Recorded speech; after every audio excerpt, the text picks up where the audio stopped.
Hello every one, welcome to ஆலிவுட் commentary. நான் உங்கள் Kamlesh. Finally நம்ம இத்தனை நாளாக வெயிட் பண்ணிட்டு இருந்த காட்ஸ்லா எக்ஸ் காங் தி நியூ எம்பையர் மூவி ரிலீஸ் ஆயிடுச்சு. இந்த படத்தை நான் தேட்டரில் போய் பார்த்தேன். எனக்கு ரொம்பவுமே ஒரு ஆச்சரியமாக தான் இருந்துச்சு. ஆனால் அந்த படம் ஃபுல்லுமே கலர்லேயே ப்ரெசென்ட் பண்ணியிருக்காங்க. ரொம்பவுமே கலர்ஃபுல்லாக ஒரு படம் இருந்துச்சு. அது மட்டும் இல்லாமல் இந்த படத்தில் ஸ்கல் ஐலண்ட் அந்த மாதிரி படத்தில் ஒரு டார்க்காக அந்த மாதிரி ஒரு படத்தெல்லாம் பார்த்துட்டு இந்த படத்தை பார்க்கும்போது ஒரு தனி ஃபீலிங்காக இருந்துச்சு. இது மட்டுமே ஒரு பாசிட்டிவ் அப்படின்னு நம்ம எதிர்பார்த்து பார்த்துட்டு இருக்கும்போது இந்த படம் ஃபுல்லுமே காங் ஸ்டோரி ரைட்டிங் நல்லா பக்கா எழுந்தாங்க. காட்ஸ்லா ஃபேன்ஸ்க்கு இந்த படத்தை பார்க்கும்போது ஒரு டிசப்பாயின்மெண்ட்டாக தான் இருந்திருக்கும். நான் ஏன் அப்படி சொல்கிறோம்னா, காட்ஸ்லாவுக்கு 10 நிமிஷத்துக்கு ஒருக்கா ஃபைட்டிங் சீன்ஸ் வச்சிருந்தாலுமே அந்த காட்ஸ்லாவுக்கு சுற்றி இருக்க அந்த ஸ்டோரி ரைட்டிங் இன்னும் கொஞ்சம் ஸ்ட்ராங்காக பண்ணியிருந்தா அந்த காட்ஸ்லா நல்ல ஒருத்தா படம் ஃபுல்லுமே ட்ராவல் பண்ணுற மாதிரி இருந்திருக்கும். ஆனாலுமே காட்ஸ்லா ஃபேனுக்கு பெருமிதப்படுத்துகிற மாதிரி இந்த படத்தில் ஒரு ஃபைட்டிங் சீன் வச்சிருக்காங்க. எகிப்தில் காங்கும் காட்ஸ்லாவும் 1v டவுன் போடுற மாதிரியான ஒரு ஃபைட்டிங் சீன். அந்த சீன்ஸ் பார்க்குற எல்லாருக்குமே தெரியும். அந்த காட்ஸ்லா டெஸ்ட் மிஸ்ஸில் தான் காங் கொல்லாமல் போயிருக்கும். ஆனால் ஒரு மூணாவதாக ஒரு மாஸ்டர் மட்டும் வரலாட்டி காங் அந்த இடத்துல செத்துருக்கும் அப்படிங்கிறது இந்த படத்தை பார்க்கும்போது எல்லாருக்குமே புரிஞ்சிருக்கும். அந்த அளவுக்கு காங் ஃபேன்ஸ்க்கு பயமுறுத்தின ஒரு ஃபைட்டிங் சீனாக இந்த படத்தில் அந்த சீனை வச்சிருக்காங்க. அந்த சீன்ஸ்காண்டியே காட்ஸ்லா ஃபேன்ஸ் கண்டிப்பாக நீங்கள் தேட்டரில் போய் ட்ரை பண்ண வேணும். ஆனால் காட்ஸ்லா அந்த காங்கை கொள்கிற அந்த சீன் அந்த ஒரு டெஸ்ட் மிஸ்ஸில் தான் ஒரு மாஸ்டர் தப்பிச்சிருக்கும். இல்லாட்டி அந்த இடத்துல காங் டெட் ஆகிருக்கும். அந்த சீக்வன்ஸ் ஆட்டியே கண்டிப்பாக போய் காட்ஸ்லா ஃபேன்ஸ் நீங்கள் போய் தேட்டரில் போய் ட்ரை பண்ணி பார்த்துருங்க. அதுக்கப்புறம் நம்ம ப்ளஸ்ன்னு சொல்கிறது முக்கியமாக காங் கேரக்டர் தான். ஏன்னா காங்கை சுற்றி நடக்கிற எல்லா விஷயமே இந்த படத்தில் நல்லா ஸ்டோரி ஐட்டாக நல்லா ஸ்ட்ராங்காக கொண்டு போயிருப்பாங்க. இந்த படத்தில் மிகப்பெரிய ப்ளஸ்ஸே அந்த கலர்ஃபுல்லான அந்த ரீஎஃபெக்ட்ஸ் தான். அந்த ரீஎஃபெக்ட்ஸே இந்த படத்தில் மிகப்பெரிய ப்ளஸ்ன்னு சொல்லலாம். ஒரு சில பேருக்கு அந்த ரீஎஃபெக்ட்ஸ் பிடிச்சிருக்கும், ஒரு சில பேருக்கு பிடிக்காமல் இருக்கும். அப்படி பிடிக்காமல் இருக்கிறவங்களுக்கு ஒரு டிசப்பாயின்மெண்ட்டாக தான் அந்த படம் இருக்கும். எனக்கு தெரிஞ்ச படத்தை பார்த்துட்டு வெளியில் வர நிறைய ஆடியன்ஸ் காட்ஸ்லா ஃபேன்ஸாக இருக்கிறவங்க கன்ஃபார்ம் காங் ஃபேன்ஸாக மாறிடுவாங்க. ஆனால் அந்த அளவுக்கு இந்த படத்தில் ஸ்டோரி ரைட்டிங் காங்க்கு முக்கியத்துவம் கொடுத்துருக்குறாங்க. காங்கு சுற்றி தான் இந்த படம் ஃபுல்லுமே ட்ராவல் பண்ணியிருப்பாங்க.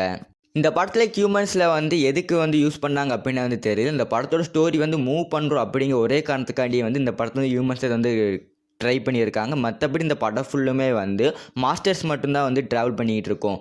காங் வச்சே இந்த படம் ஃபுல்லுமே எடுத்துருக்கிறா. காட்ஸ்லா இந்த படத்தை எது கொண்டு வந்தாங்கன்னு தெரில.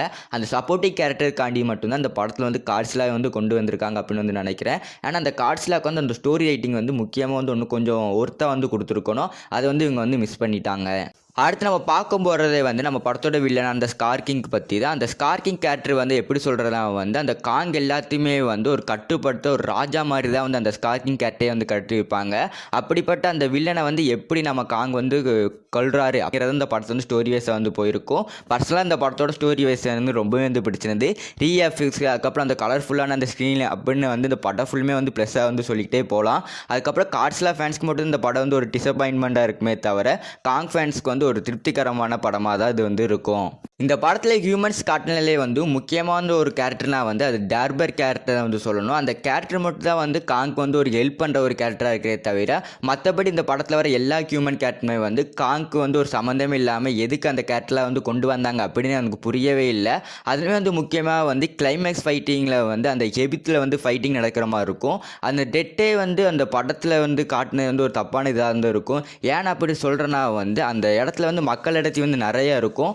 ஆனாலுமே அங்கே மக்கள் யாருமே சாகாத மாதிரி மாஸ்டர் ஸ்கூல்லே சண்டை போட்டுக்கிட்டு கொள்கிற மாதிரி அந்த மாதிரி சீக்வன்ஸே தான் இருக்குமே தவிர அதில் அந்த ஹியூமன்ஸ் யாருக்குமே எந்த பிரச்சனையுமே இல்லை அப்படிங்கிற மாதிரியான ஒரு சீக்வன்ஸில் தான் இந்த படத்தை எடுத்திருப்பாங்க.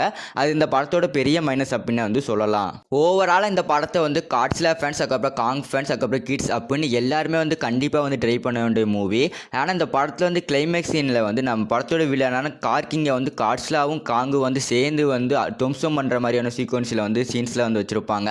அதெல்லாம் பார்க்கும்போது எனக்கு என்னமோ இந்த படத்தை பார்த்தது ஒரு ஒர்த்தான படம்டா அப்படிங்கிற ஒரு ஃபீல் தான் வந்துச்சு. நான் காங் ஃபேன்ஸ் தான். ஆனாலுமே இந்த படத்தில் நிறைய சீக்வன்ஸில் காட்ஸ்லா தான் பெஸ்ட்டு காங்கோட அப்படிங்கிற மாதிரி நிறைய சீக்வன்ஸில் நிறைய சீன்ஸ் வச்சுருப்பாங்க.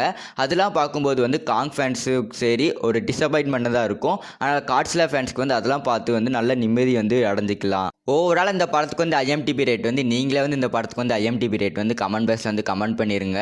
எல்லாருக்குமே பிடிச்ச ஒரு ஒர்த்தான மூவி, மறக்காமல் போய் ட்ரை பண்ணி பார்த்துருங்க. இந்த மாதிரி இன்ட்ரெஸ்டிங்கான காங் மூவி, அப்புறம் காட்ஸ்லா மூவியோட ரிவ்யூலாம் பார்க்கணும்னா மறக்காமல் என்னோட சேனலை சப்ஸ்கிரைப் பண்ணி வச்சுருக்காங்க. நான் அடுத்தடுத்து வீடியோ போடுறேன்.